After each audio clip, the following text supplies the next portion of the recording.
हरे हरे हरे कृष्ण कृष्ण कृष्ण हरे हरे हरे राम राम राम हरे हरे कृष्ण कृष्ण कृष्ण हरे हरे राम राम हरे हरे कृष्ण कृष्ण कृष्ण हरे राम राम हरे हरे हरे कृष्ण कृष्ण हरे राम हरे कृष्ण कृष्ण हरे राम हरे हरे हरे कृष्णा माता जी। ഹരേ കൃഷ്ണ മാതാജി. പ്രണാമം മാതാജി. ഹരേ കൃഷ്ണ. ഹരേ കൃഷ്ണ. എല്ലാവർക്കും പ്രണാമം.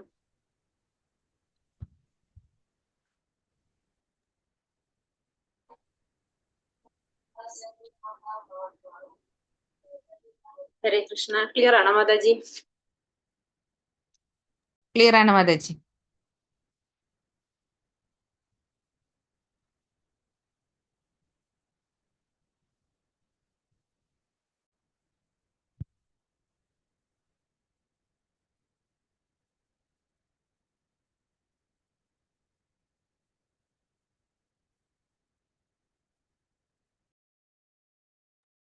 ഹരേ കൃഷ്ണ.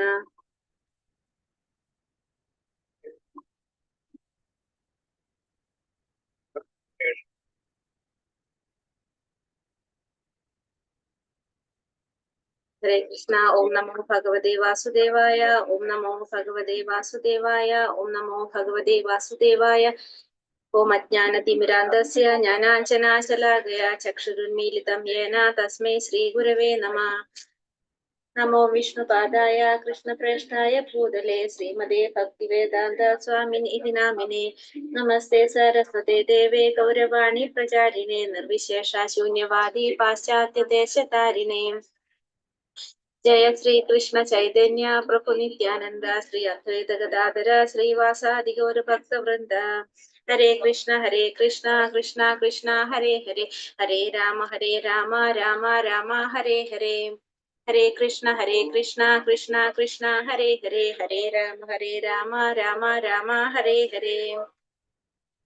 ഹരേ കൃഷ്ണ കൃഷ്ണ കൃഷ്ണ ഹരേ ഹരേ ഹരേ രാമ രാമ രാമ ഹരേ ഹരേ. ഹരേ കൃഷ്ണ. എല്ലാവർക്കും പ്രണാമം. ഇന്ന് അധ്യായം 4 അതീന്ദ്രിയ ജ്ഞാനം. അപ്പൊ ഭഗവത്ഗീത ശ്രീ രാധാ ഗോവിന്ദ് ടെമ്പിൾ ഇസ്കോൺ മാംഗ്ലൂരിന്റെ 18 ദിവസത്തെ ക്ലാസ്സിലേക്ക് എല്ലാവർക്കും സ്വാഗതം. ഇന്ന് അധ്യായം 4 നമ്മൾ കാണാൻ പോകുന്നത്. ജ്ഞാനയോഗം, അതീന്ദ്രിയ ജ്ഞാനം. അതീന്ദ്രിയ ജ്ഞാനം എന്ന് പറഞ്ഞാൽ നമ്മൾ എന്താ അർത്ഥാക്കുന്നത്? ഹരേ കൃഷ്ണ. ഹരേഷ്ണ മാതാജി. ഉമാ മാതാജി. ഹരേ കൃഷ്ണ. വേറെ ഡിവൈസ് ഓൺ ആണോ മാതാജി? ഇല്ല, അവിടെ അപ്പുറത്ത് പ്രഭുവിന്റെ ക്ലാസ് നടക്കുന്നുണ്ട്. പ്രഭുവിന്റെ ശബ്ദം കേൾക്കുന്നുണ്ട്. ഹരേ കൃഷ്ണ. ഉണ്ടോ? ഞാൻ എന്നാ ഒന്ന് മാറിയിരിക്കട്ടെ, വേറെ സ്ഥലത്തേക്ക് ഇരുന്ന് നോക്കട്ടെ കേട്ടോ. ഹരേ കൃഷ്ണ.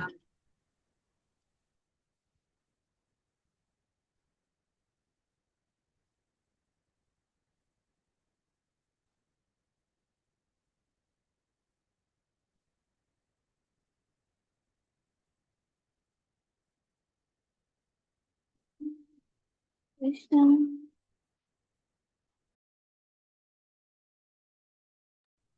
ഹരേ കൃഷ്ണ കൃഷ്ണ കൃഷ്ണ ഹരേ ഹരേ ഹരേ രാമ രാമ രാമ ഹരേ ഹരേ കൃഷ്ണ കൃഷ്ണ ഹരേ ഹരേ ഹരേ രാമ രാമ ഹരേ ഹരേ ഹരേ കൃഷ്ണ കൃഷ്ണ കൃഷ്ണ ഹരേ ഹരേ ഹരേ രാമ രാമ ഹരേ ഹരേ ഹരേ കൃഷ്ണ കൃഷ്ണ ഹരേ ഹരേ ഹരേ രാമ.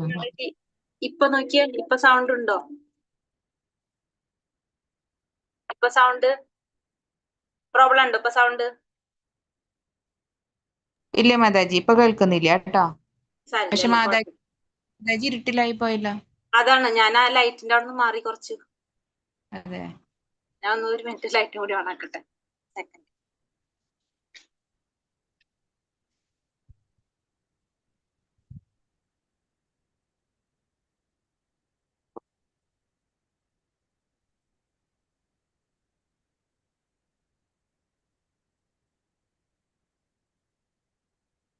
ഹരേ കൃഷ്ണ. ഇപ്പൊ കുറച്ച് വെളിച്ചം വന്നിട്ടുണ്ടാവാം.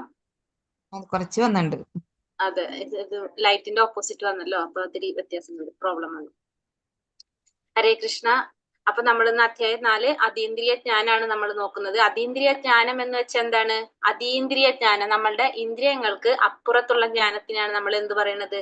അതീന്ദ്രിയ ജ്ഞാനം എന്ന് പറയുന്നത്. അപ്പൊ അതീന്ദ്രിയ ജ്ഞാനം എന്ന് പറഞ്ഞാൽ എന്തായിരിക്കും? നമ്മള് ഇന്ദ്രിയങ്ങൾക്ക് അപ്പുറം എന്ന് പറയുമ്പോൾ നമ്മൾ ഇന്ദ്രിയങ്ങൾക്ക് അപ്പുറത്തുള്ള ഒരു അറിവ് എന്ന് പറഞ്ഞാൽ ഭഗവാനെ കുറിച്ചിട്ടുള്ള അറിവാണ്. ഭഗവാനെ കുറിച്ചിട്ടുള്ള അറിവാണ് അതീന്ദ്രിയ ജ്ഞാനം എന്ന് പറയുന്നത്. അപ്പൊ 4ാമത്തെ അധ്യായത്തിൽ നമ്മൾ ഭഗവാനെ കുറിച്ചിട്ടുള്ള അറിവ്, ഈ അതീന്ദ്രിയ ജ്ഞാനാണ് നമ്മൾ നോക്കാൻ പോകുന്നത്. ഭഗവത്ഗീത യഥാരൂപത്തിലെ ആദ്യത്തെ ശ്ലോകം പറയാണ് 4ാമത്തെ അധ്യായത്തില്. ശ്രീ ഭഗവാനുവാച ഇമം വിവസ്വതേ യോഗം പ്രോക്തവാനാഹമവ്യയം വിവസ്വാൻ മനവേ പ്രാഹ മനോരിക്ഷാകവേ ബ്രവീത്.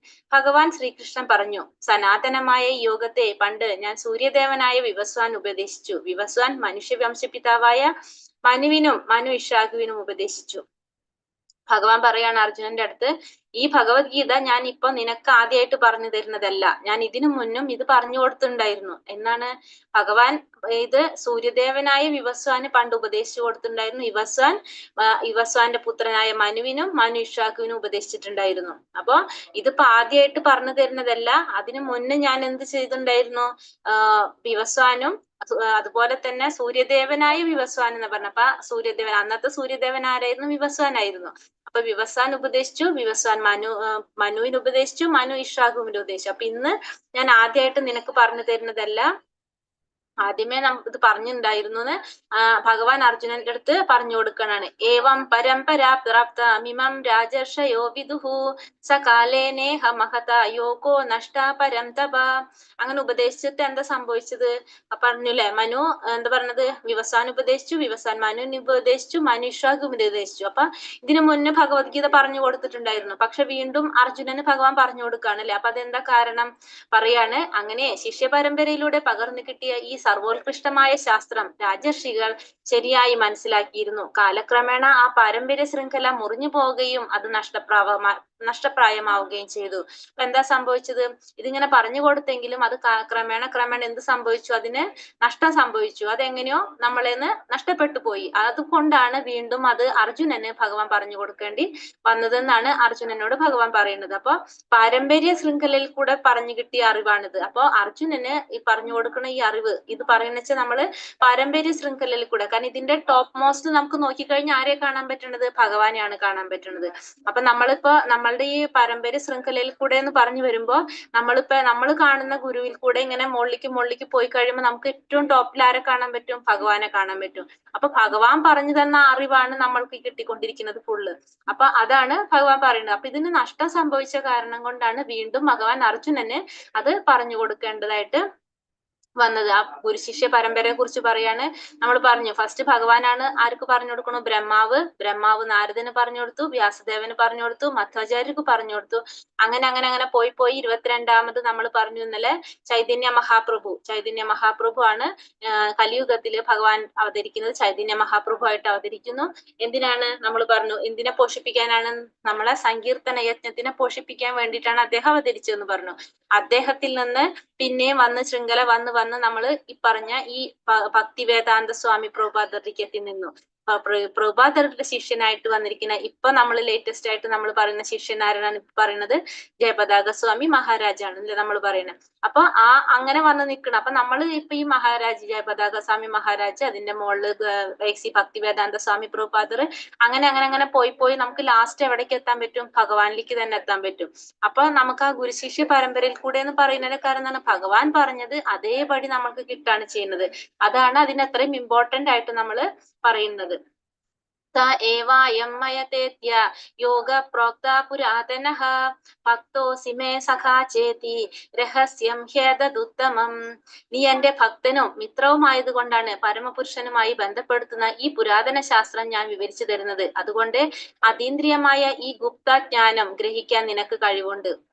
അപ്പൊ എന്താ പറയണത്? നീ എന്റെ ഭക്തനും മിത്രവും ആയതുകൊണ്ടാണ്. അപ്പൊ ഭഗവാൻ എന്തിനാണ് അർജുനൻ തെരഞ്ഞെടുത്തെന്നുള്ളത് അർജുനനോട് പറയാണ്.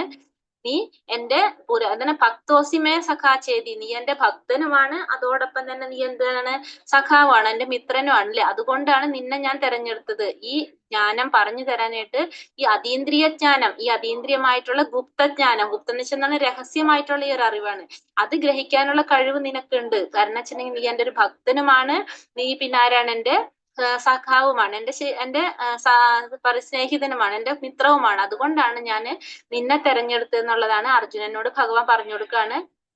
അർജുന ഉവാച, അപ്പൊ അർജുനൻ ചോദിക്കുന്ന എന്താണ്, അർജുന ഉവാച അപരം ഭവതോ ജന്മ അപരം ഭവതോ ജന്മ പരം ജന്മാ വിവസ്വതഃ കഥമേതദ്വിജാനീയാം ത്വമാദൗ പ്രോക്തവാനിതി. അർജുനൻ പറഞ്ഞു, വിവസ്വാൻ എന്ന സൂര്യദേവൻ അങ്ങയേക്കാൾ വളരെ മുമ്പ് ജനിച്ചെന്നിരിക്കെ അങ്ങ് അദ്ദേഹത്തിന് എങ്ങനെ ഉപദേശം നൽകിയെന്ന് പറയുന്നത് എങ്ങനെ മനസ്സിലാക്കാന്ന്. അപ്പൊ വിവസ്വാൻ ഉള്ളത് ഈ സമയത്തല്ലല്ലേ, ഇപ്പൊ വിവസ്വാന്റെ സമയമല്ല. അപ്പൊ ചോദിക്കാണ്, വിവസ്വാൻ ജനിച്ച സമയത്ത് അങ്ങേക്കാളും മുന്നേ ഉള്ളതാണ് വിവസ്വാൻ. അപ്പൊ എങ്ങനെയാണ് അങ്ങ് ഈ ഉപദേശം വിവസ്വാന് കൊടുത്തു എന്നുള്ളത് ഞാൻ എങ്ങനെ മനസ്സിലാക്കുന്നത്? സാധാരണ ഒരു മനുഷ്യനുള്ള സംശയമാണല്ലേ. കാരണം ഇപ്പോഴത്തെ കാണുമ്പോ ഇപ്പൊ അർജുനനും ഭഗവാനും ഉണ്ട്, പക്ഷെ വിവസ്വാൻ എപ്പോഴും ഉണ്ടായിട്ടുള്ളത് ഇപ്പോഴല്ല ഉള്ളത്. അപ്പൊ വിവസ്വാന് ഭഗവാൻ ഗീത ഉപദേശിച്ചു എന്ന് പറഞ്ഞിട്ടുണ്ടെങ്കിൽ അർജുനൻ അത് എങ്ങനെയാ മനസ്സിലാക്കുക? അർജുനൻ അത് മനസ്സിലാവണില്ല അതെങ്ങനെയാണ്. അപ്പൊ അർജുനൻ ചോദിക്കാണ് ഭഗവാന്റെ അടുത്ത്, അത് എങ്ങനെയാ മനസ്സിലാക്കാൻ സാധിക്കുന്നത്? അങ്ങുള്ള സമയത്തല്ലല്ലോ വിവസ്വാൻ ഉണ്ടായിരുന്നത്. ഇപ്പൊ നമ്മൾ രണ്ടുപേരും ഉണ്ട്, പക്ഷെ ഇപ്പൊ വിവസ്വാൻ ഇല്ല. പക്ഷെ വിവസ്വാനുള്ള സമയത്ത് നമ്മളില്ല. അപ്പൊ അതെങ്ങനെയാണെന്ന് എനിക്ക് മനസ്സിലാവണില്ല, അതെങ്ങനെയാ ഞാൻ മനസ്സിലാക്കാന്ന് അർജുനൻ ഭഗവാനോട് വീണ്ടും ചോദിക്കാണ്. അപ്പൊ ഭഗവാൻ പറയെന്താണ്, ശ്രീ ഭഗവാനുവാച ബഹൂനി മേ വ്യതീതാനി ജന്മാനി തവ ചാർജുന താന്യഹം വേദ സർവാണി നത്വം വേദാഥ പരം തപ. ശ്രീ ഭഗവാൻ പറഞ്ഞു, ശത്രുക്കളെ കീഴടക്കുന്നവനെ, എനിക്കും നിനക്കും എണ്ണമറ്റ ജന്മങ്ങൾ കഴിഞ്ഞു പോയിരിക്കുന്നു, എനിക്ക് അതെല്ലാം ഓർമ്മിക്കാൻ കഴിയും, നിനക്കത് സാധ്യമല്ല. എന്താ പറയണത്, നിനക്കും എനിക്കും കുറെ ജന്മങ്ങൾ കഴിഞ്ഞു പോയിട്ടുണ്ട്, പക്ഷേ നിനക്കതൊന്നും ഓർമ്മിക്കാൻ സാധിക്കുന്നില്ല, എനിക്കത് സാധിക്കുന്നു. അപ്പൊ ഭഗവാൻ അർജുനനോട് പറയാണ്, ആ സമയത്ത് നീയും ഉണ്ടായിരുന്നു, ഞാനും ഉണ്ടായിരുന്നു. വിവസ്വാന്റെ സമയത്ത് നമ്മൾ രണ്ടുപേരും ആ സമയത്ത് ഉണ്ടായിരുന്നു, വേറൊരു പേരില് വേറൊരു രീതിയിൽ നമ്മൾ അർജുനൻ ഉണ്ടായിരുന്നു, ഭഗവാൻ ഉണ്ടായിരുന്നു. പക്ഷെ എന്താണ്, ഭഗവാൻ അതെല്ലാം ഓർക്കാൻ കഴിയും. കാരണം ഭഗവാൻ എന്തില്ല, ഭഗവാന് ജനന മരണങ്ങളില്ല, ഭഗവാൻ എപ്പോഴും അവതരിച്ചു കൊണ്ടിരിക്കുന്നവനാണ് അല്ലെ. അതുകൊണ്ട് ഭഗവാൻ എന്താണ്, ഒന്നും മറക്കുന്നില്ല, ഭഗവാൻ ഒന്നും ഓർക്കേണ്ട ആവശ്യം വരുന്നില്ല, മറക്കേണ്ട ആവശ്യം വരുന്നില്ല. ഭഗവാന് എല്ലാതും അറിയാം, ഭഗവാൻ എപ്പോഴും അവതരിച്ചു കൊണ്ടിരിക്കുകയാണ്. പക്ഷെ നമ്മൾ എന്താണ്, നമ്മള് ജനിച്ച് മരിക്കുക ചെയ്യുന്നത്. അപ്പൊ നമ്മൾ മരിക്കുമ്പോ നമ്മൾ ഈ ജന്മത്തിലെല്ലാം നമ്മൾ മറന്നുപോയി വീണ്ടും പുതിയൊരു ജന്മം നമ്മൾ സ്വീകരിക്കുക. നമ്മൾ ഇന്നലെ പറഞ്ഞു, നമ്മൾ ചെയ്യുന്ന പ്രവൃത്തികളുടെ ബേസിൽ നമ്മൾക്ക് അടുത്തൊരു ജന്മം കിട്ടുക ചെയ്യുന്നത്. അപ്പൊ നമ്മൾ കഴിഞ്ഞ ജന്മത്തിലെ മുഴുവനും നമ്മൾ മറന്നു പോകുന്നു, പക്ഷെ ഭഗവാൻ അത് മറക്കുന്നില്ല, ഭഗവാൻ അതെല്ലാം അറിയാൻ സാധിക്കും. അതുകൊണ്ട് ഭഗവാൻ അറിയാം ആ സമയത്ത് നീ അർജുനനല്ല, വേറൊരു പേരിൽ നീ അന്നുണ്ടായിരുന്നു, പക്ഷെ നിനക്കത് അറിയുന്നില്ല, എനിക്കതറിയാം. കാരണം എനിക്ക് ഇതൊക്കെ ഓർക്കാനും ഇതൊക്കെ ഉള്ള കഴിവുള്ള കാരണം കൊണ്ട് എനിക്കിത് അറിയാൻ പറ്റും, പക്ഷെ നിനക്ക് അതിനുള്ള കഴിവില്ല. അത് കാരണം കൊണ്ടാണ് നിനക്കിതൊന്നും ഓർമ്മിക്കാൻ പറ്റാത്തതെന്ന് അർജുനന് ക്ലിയർ ആക്കി കൊടുക്കാണ്. കാരണം അന്ന് നീയും ഉണ്ടായിരുന്നു, പക്ഷെ നിനക്കതൊന്നും അറിയാത്തത് കൊണ്ടാണെന്ന്. അപ്പൊ അതിന്റെ കാരണം അടുത്തിൽ പറയാണ്, അജോപി സന്യ വ്യായാത്മാ ഭൂതാനാമീശ്വരോപി സൻ പ്രകൃതിം സോമതിഷ്ഠായ സംഭവ്യാമാത്മമായയാ.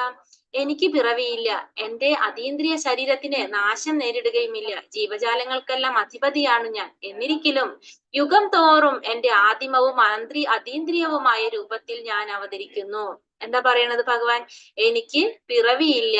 ഭഗവാന് ഇപ്പൊ നമ്മ പറഞ്ഞുല്ലേ, ഭഗവാൻ എന്താണ്, ഭഗവാൻ പരമദിവ്യോത്തമ പുരുഷനാണ് അല്ലെ, ഭഗവാൻ ജഗത്തിന്റെ നാഥനാണ്, ഭഗവാൻ അവതാരിയാണ്. ഭഗവാൻ എങ്ങനെയാണ് അവതാരിയാണ്, ഭഗവാനിൽ നിന്നാണ് എല്ലാവരും വരുന്നത്, അല്ലാതെ ഭഗവാൻ അല്ലല്ലോ, ഭഗവാനാണ് എല്ലാത്തിന്റെയും ഉറവിടം.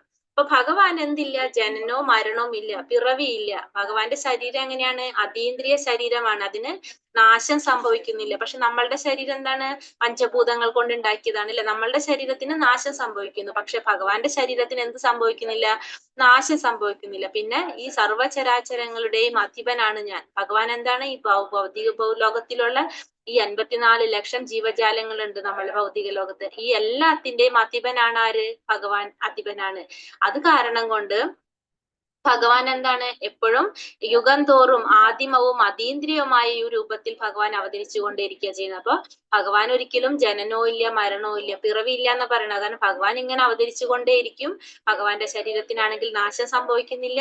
അപ്പൊ അത് കാരണം കൊണ്ട് ഭഗവാന് എല്ലാതും അറിയാൻ സാധിക്കുന്നു. അപ്പൊ അതുകൊണ്ട് ആ ഒരു വ്യത്യാസം പറഞ്ഞു കൊടുക്കാണ്. നീയും ഞാനും തമ്മിലുള്ള വ്യത്യാസം എന്താണെന്ന് പറഞ്ഞു കൊടുക്കാണ് ഭഗവാൻ. യഥാ യഥാ ഹി ധർമ്മസ്യ ഗ്ലാനിർഭവതി ഭാരത അഭ്യുത്ഥാനമധർമ്മസ്യ തദാത്മാനം സ്യജാമ്യഹം. എപ്പോൾ എവിടെ ധർമാചരണത്തിന് ക്ഷയം നേരിടുന്നുവോ, എപ്പോൾ അധർമ്മം തഴച്ചു വളരുന്നുവോ, അപ്പോഴെല്ലാം ഞാൻ അവതരിക്കുന്നു. ഹേ ഭാരത, എന്താ പറയുന്നത്? ഭഗവാൻ പറയാണ്, ഭാരത എന്ന് പറഞ്ഞ ഭാരതവർഷത്തില് ഭരതകുലത്തിൽ ജനിച്ചവനായതുകൊണ്ട് അർജുനനെ വിളിക്കാണ് ഭാരത എന്ന് പറയാണ്. അപ്പൊ ഭഗവാൻ പറയാണ് അർജുനന്റെ അടുത്ത്, എപ്പോഴാണോ ധർമ്മത്തിന് ക്ഷയം നേരിടുന്നത്, എപ്പോൾ അധർമ്മം തളച്ചു വരുന്നുവോ, അപ്പോ ഭഗവാൻ അവതരിക്കും എന്നാ പറയുന്നത്. അതായത് ധർമ്മത്തിന് എപ്പോഴൊക്കെ ക്ഷയം സംഭവിച്ചു കൊണ്ടിരിക്കുവോ, അധർമ്മം തഴച്ചു വളർന്നുകൊണ്ടിരിക്കുവോ, അപ്പോഴൊക്കെ ഭഗവാൻ അവതരിച്ചു കൊണ്ടിരിക്കും. അതിന് പ്രത്യേക സമയവും കാര്യമൊന്നും ഭഗവാൻ നോക്കേണ്ട ആവശ്യമില്ല. അങ്ങനെ സംഭവിക്കുമ്പോ ഭഗവാൻ അപ്പൊ വരും. കാരണം ഭഗവാൻ ഇപ്പൊ ദേവകി പുത്രനായിട്ട് വന്നത് എന്തിനു വേണ്ടിയിട്ടായിരുന്നു? കംസനെ വധിക്കാനായിട്ട്, അല്ലെ? കംസനെ വധിക്കാൻ വേണ്ടിയിട്ട് ദേവകി പുത്രനായിട്ട് വന്നു, അവരുടെ മകനായിട്ട് വന്നു.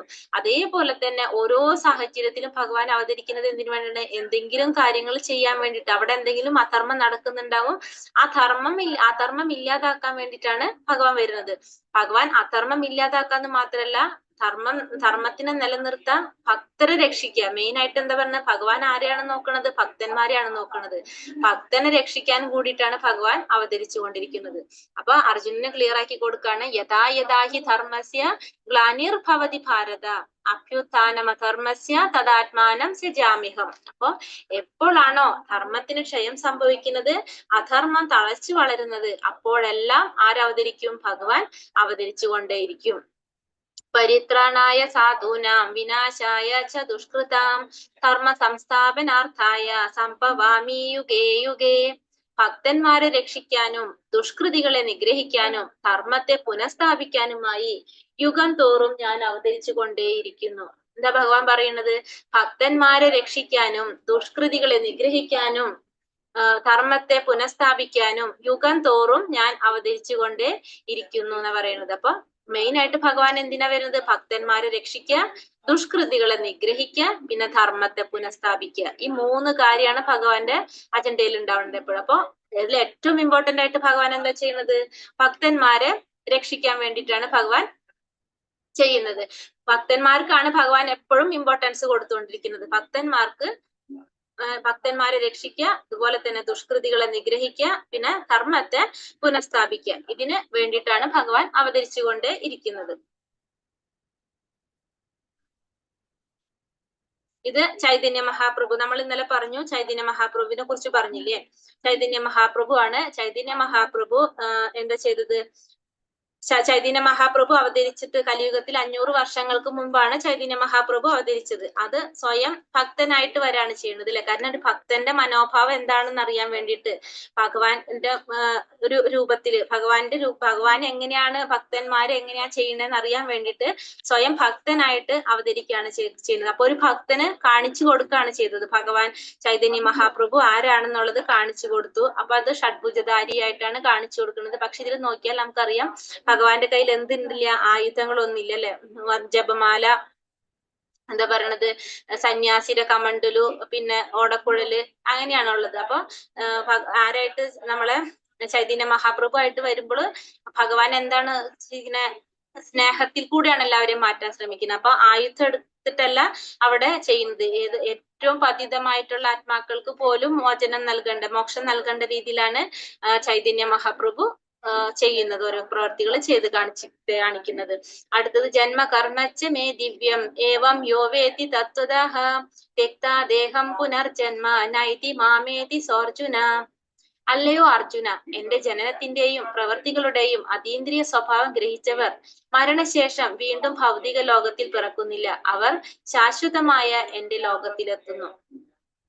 എന്താ പറയുന്നത്, അർജുനനോട് പറയാണ്, എന്റെ ജനനത്തിന്റെയും പ്രവർത്തികളുടെയും അതീന്ദ്രിയ സ്വഭാവം ഗ്രഹിച്ചവര്, ഭഗവാന്റെ ജനനത്തിനെ കുറിച്ചിട്ടും പ്രവർത്തികളെ കുറിച്ചിട്ടും ഉള്ള ആ അതീന്ദ്രിയമായിട്ടുള്ള നമ്മളുടെ ഇന്ദ്രിയങ്ങൾക്ക് അപ്പുറത്തുള്ളൊരു കാര്യങ്ങളാണ് ഭഗവാന്റെതല്ല അതല്ലേ, അത് മനസ്സിലാക്കിയവർ മരണശേഷം വീണ്ടും എവിടേക്ക് വരുന്നില്ല, ഭൗതിക ലോകത്തിൽ പിറക്കുന്നില്ല. കാരണം അവര് ശാശ്വതമായിട്ടുള്ള ഭഗവാന്റെ ലോകത്തിലേക്ക് പോകുന്നു എന്നാ പറയുന്നത്. അതെന്താ കാരണം?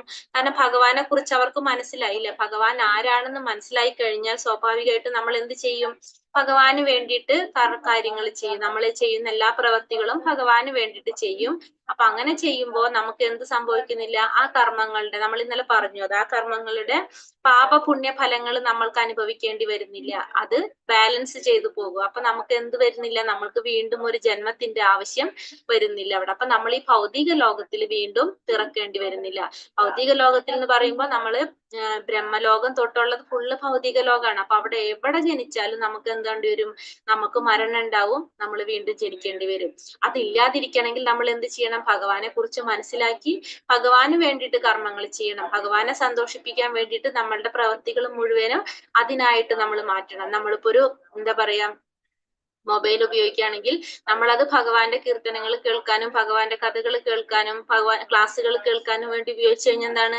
നമ്മളത് ഉപയോഗിക്കുന്നത് ഭഗവാന് വേണ്ടിയിട്ട് ഉപയോഗിക്കുക ചെയ്യുന്നത്. നമ്മളുടെ സന്തോഷത്തിനല്ല അത് ഉപയോഗിക്കുന്നത്, അല്ലെ? നമ്മൾ ഭഗവാനെ കുറിച്ച് അറിയാൻ വേണ്ടിയിട്ടാണ് ഉപയോഗിക്കുന്നത്. അങ്ങനെ നമ്മൾ ചെയ്യുന്ന ഓരോ പ്രവൃത്തികളും ആ രീതിയിലേക്ക് മാറ്റി കഴിഞ്ഞാൽ എന്താ സംഭവിക്കുക? നമ്മൾ ചെയ്യുന്ന കർമ്മങ്ങൾ മുഴുവൻ ഭഗവാൻ അർപ്പിച്ചുകൊണ്ട് ചെയ്യുന്ന കർമ്മങ്ങളായിട്ട് മാറി. അപ്പൊ അതിൽ നിന്ന് നമുക്ക് എന്ത് സംഭവിക്കുന്നില്ല? പുണ്യ പ്രവർത്തനങ്ങളുടെ ഫലം അനുഭവിക്കേണ്ടതായിട്ട് വരുന്നില്ല. അങ്ങനെയുള്ളവർക്ക് എവിടേക്ക് തിരിച്ചു പോകാൻ പറ്റും? ഭഗവാന്റെ ശാശ്വതമായ ലോകത്തിലേക്ക് തിരിച്ചെത്താനായിട്ട് സാധിക്കും. ഭഗവാന്റെ ശാശ്വതമായ ലോകത്തിന്റെ പേരെന്താണ്? ഗോലോക വൃന്ദാവനം. ഭഗവാന്റെ ലോകം ഏതാണ്? ഗോലോക വൃന്ദാവനം എന്നാ പറയുന്നത്. അപ്പൊ ഗോലോക വൃന്ദാവനത്തിലേക്ക് പോകുക എന്നുള്ളതാണ് നമ്മളുടെ എല്ലാവരുടെയും ലക്ഷ്യം. അവിടെ നിന്നാണ് നമ്മൾ വന്നത്. അപ്പൊ നമ്മൾ തിരിച്ച് ഗോലോക വൃന്ദാവനത്തിൽ എത്തിക്കഴിഞ്ഞാൽ നമുക്ക് വീണ്ടും ഒരു ജനനം, ഒരു പിറവി നമുക്ക് ഉണ്ടാവുന്നില്ല. ഇനി ഭഗവാന്റെ, ഇപ്പൊ നമ്മൾ പറഞ്ഞു ഭഗവാന്റെ അതീന്ദ്രിയ സ്വഭാവങ്ങൾ, ഭഗവാന്റെ ജന്മത്തിന്റെ ഇതൊക്കെ ഗ്രഹിച്ചവർക്ക് വീണ്ടും ഒരു ജന്മം എടുക്കേണ്ടി വരുന്നില്ല. അപ്പൊ ഭഗവാന്റെ ഇത് നമുക്ക് അറിയുണ്ടാവും.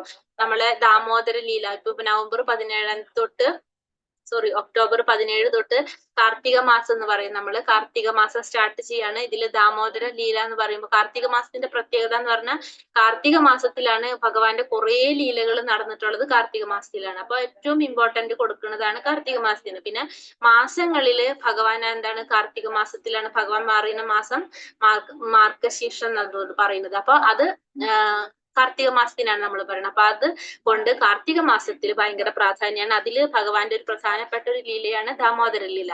ദാമോദര ലീല ഭഗവാൻ ഉറങ്ങാണ്. ഭഗവാൻ കിടന്നുറങ്ങുമ്പോ ഭഗവാന്റെ അമ്മ യശോദമ്മ എന്ത് ചെയ്തുകൊണ്ടിരിക്കുകയായിരുന്നു? തൈര് കടഞ്ഞുകൊണ്ടിരിക്കുകയായിരുന്നു. അപ്പൊ ഭഗവാൻ വന്നിട്ട് അമ്മയുടെ മടിയിൽ കയറിയിരുന്ന് പാല് കുടിക്കാനായിട്ട് തുടങ്ങി. അങ്ങനെ പാല് അടപ്പത്ത് വെച്ചിട്ടാണ് ഭഗവാൻ എന്ത് ചെയ്തത്? അമ്മ പണി ചെയ്തുകൊണ്ടിരിക്കുന്നുണ്ടായിരുന്നു. അപ്പൊ കൊച്ചിനെ മടിയിൽ വെച്ചിട്ട്, ഭഗവാനെ മടിയിൽ വെച്ചിട്ടിരുന്ന് അമ്മ ഇങ്ങനെ നോക്കിക്കൊണ്ടിരിക്കുമ്പോ കൊച്ചു മടിയിൽ ഇരിക്കുകയാണല്ലോ. അപ്പൊ പെട്ടെന്ന് പാല് തിളച്ചു പോണത് ഓർമ്മ വന്നിട്ട് എന്ത് ചെയ്തു? അമ്മ എണീറ്റ് പോയിട്ട് ആ പാലെടുത്ത് മാറ്റി വെക്കാനായിട്ട് പോയി. പക്ഷെ ഭഗവാൻ അത് ഇഷ്ടായില്ല. ഭഗവാൻ എന്താ ചെയ്തത്? ആ ദേഷ്യത്തിന് ആ തൈരിന്റെ കുട എടുത്തിട്ട് പൊട്ടിക്കാ ചെയ്യുന്നത്.